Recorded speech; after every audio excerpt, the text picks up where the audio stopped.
Hola, bienvenidos a un capítulo más. En este capítulo escucharemos cómo José se vuelve el segundo hombre más poderoso después del faraón debido a que logró interpretar sus sueños.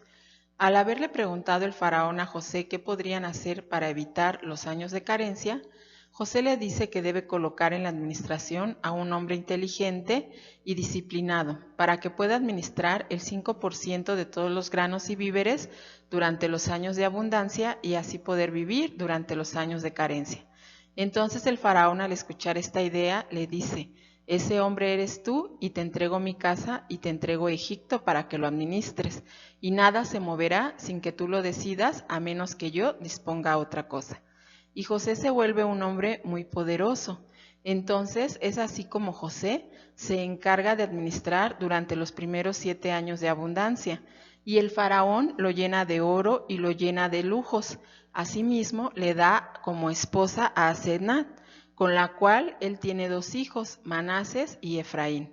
Y José continúa durante esos años de abundancia administrando Egipto. Sin embargo, al pasar el tiempo, llegan los momentos de carencia en Egipto y toda la gente se acercaba a Egipto, puesto que sabían que en ellos había granos para comer, había comida, y esto era gracias a la administración que había llevado a cabo José. Entonces, entre toda esa gente llegan también sus hermanos, ya que su padre se entera que en Egipto había grano para comer y los envía a comprar. Sus hermanos, al estar delante de José, no lo reconocen, pero José a ellos sí los reconoce y comienza a gritar que ellos son espías, que únicamente han venido a ver la condición de Egipto. Así que los manda a encerrar por 3 días. Sin embargo, sus hermanos le dicen que no son espías, que únicamente son siervos como cualquier otro y que han venido a comprar granos, que no crea eso, que no son espías, que incluso como prueba de su honestidad, en un campamento se hallan su padre ya mayor y su hermano menor Benjamín. A lo que José les dice que no cree en ello, que para eso tendrá que tomar como cautivo a uno de ellos y que ellos tendrán que acudir por su hermano menor y presentárselo ante su presencia para ver si éste en verdad existe. Entonces sus hermanos se quedan muy angustiados al ver que José retiene a Simeón y acuden ante su padre. De camino ante su padre, ellos llevaban ya sus costales llenos de grano, pero al llegar al campamento y a abrir los costales en la presencia de su padre Jacob, es que encuentran el dinero que habían pagado por esos granos de comida. Entonces todos se espantan y le dicen a su padre: no sabemos cómo pasó esto, y comentan lo que había sucedido ante aquel hombre egipto que era José, pero que ellos no reconocieron. Su padre les dice que cómo han podido pactar que llevarán a su hermano menor Benjamín, si él ya está herido de padre, ha perdido un hijo y no está dispuesto a perder uno más. Y ante la petición de sus hijos a Jacob de llevar a su hermano Benjamín ante aquel hombre egipcio para que les devolviera a Simeón, su padre les dice que no, que él ha sido herido como padre, que ya perdió a José, a Simeón y después a Benjamín, por lo cual en ese momento Jacob o Israel se niega a dicha petición. Así que pasa el tiempo y los granos que compraron se consumen y vuelven a tener nuevamente hambre. Y entonces Jacob se ve obligado a decirles a sus hijos que tienen que regresar a Egipto a comprar más grano y que ahora deberán de pagar el doble por aquel dinero que sin saberlo apareció en los primeros costales de comida, y que también lleven un regalo a aquel hombre egipto de almendras, de nueces y de semillas para que éste les venda el grano. Entonces sus hijos le dicen: pero ciertamente si nos presentamos ante él sin Benjamín estaremos en problemas. Por lo cual Israel, en una profunda tristeza, no le queda otra que decirles: está bien, lleven a Benjamín con ustedes, sin embargo prométanme que lo traerán de vuelta. Y Judá le dice que así será, que así lo traerán de vuelta. Entonces los hijos de Jacob, al acudir a Egipto, es que se encuentran frente a José, y nuevamente todos inclinados ante su poder, le dicen: he aquí, Señor, nuestro hermano Benjamín. Por lo cual José les dice: han cumplido su palabra, así que los veré a mediodía en mi casa y haré un banquete. Entonces todos ellos se dirigen a la casa de José, donde José prepara un banquete. Sin embargo, ellos se hallaban temerosos, puesto decían: es una trampa de este hombre, nos ha de hacer esclavos o nos ha de hacer sus siervos. Y todos acuden con temor a ese banquete. Una vez al encontrarse en el banquete, José comienza a preguntarle si su padre aún vive y si es próspero.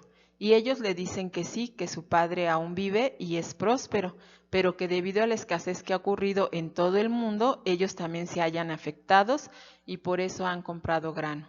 Una vez eso, acaban de comer y José les dice: pueden llevar lo que deseen y comprarlo. Sin embargo, da la orden a uno de sus siervos de meter en uno de los costales su copa de plata.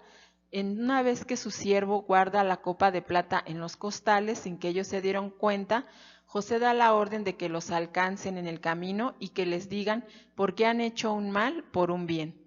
Una vez esto, ellos se sorprenden, pues nuevamente no habían tomado esa copa de plata y menos la habían guardado en los costales de grano.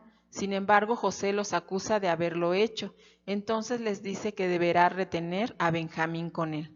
A lo que Judá le dice: eso sí no, señor, puesto que mi padre morirá de tristeza si su hijo no vuelve a su lado, y yo le he prometido que regresará. Ante esto, José no puede soportar más y rompe en llanto, y delante de todos los que se encontraban en ese lugar les grita: hagan salir a todos delante de mí, y yo permaneceré con ninguno de ellos. Mientras que José se dio a conocer a sus hermanos, y empezó a alzar la voz llorando, y de modo que los egipcios llegaron a oírlo, y a la casa del faraón a oírlo. Llegaron sus hermanos de José, y les dijo: yo soy José, todavía estoy vivo, ¿y mi padre? Pero sus hermanos no pudieron contestar en absoluto, porque quedaron perturbados a causa de él. De modo que José dijo a sus hermanos: acérquense a mí, por favor. Con eso se le acercaron. Entonces: yo soy José, su hermano, a quien ustedes vendieron en manos de Egipto, pero ahora ya no sientan pena ni se encolericen contra ustedes mismos, porque aquí he conservado mi vida y ha estado Dios delante de mí, pues este es el segundo año de hambre y todavía faltan 5. ¿En qué habrá? Y no habrá nada, y por consiguiente Dios me ha enviado a ustedes al fin de colocarlos en el resto de la tierra y para mantenerlos vivos mediante esto. Así pues, ¿fueron ustedes los que me enviaron acá? No, fue Dios, para nombrarme padre del faraón y señor de toda su casa y todo lo que domina sobre la tierra de Egipto. Y bueno, una vez esto, José dijo a sus hermanos que fuesen por su padre y lo trajeran ante él. Y así lo hicieron. Cuando Jacob vio a José, no tuvo más que tirarse en llanto y abrazarlo por todos aquellos años que había sido privado de su presencia. Después de esto, José le dijo a su padre como a sus hermanos que los presentaría ante el faraón, y a sus hermanos les dijo: en cuanto el faraón les pregunte cuál es su ocupación, ustedes dirán: sus siervos. Y a su padre también lo presentó. Y así fue. Cuando el faraón preguntó a sus hermanos cuál era su ocupación, ellos dijeron: somos tus siervos.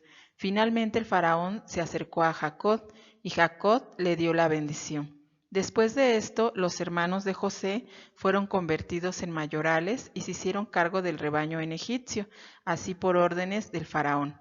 Y toda la familia de José se volvió próspera, toda su prole, así como él lo había dispuesto.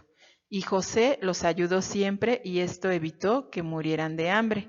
Bueno, amigos, esta es la forma en cómo un hermano que un día fue traicionado logró perdonar a toda su familia, a sus hermanos, por el daño tan grande que le habían hecho, y finalmente los trajo a donde él vivía y les evitó morir de hambre. Si este capítulo ha sido de su agrado, los invito a que nos regalen un like, compartan o se suscriban. Recuerden que tenemos todos los capítulos ya al libro de Génesis del 1 hasta el 20 el día de hoy. El próximo capítulo hemos de concluir ya con el primer libro en lectura, Génesis, y comenzaremos Éxodo, que también es un libro muy conocido por las personas y gustado. Hasta pronto, que estén muy bien.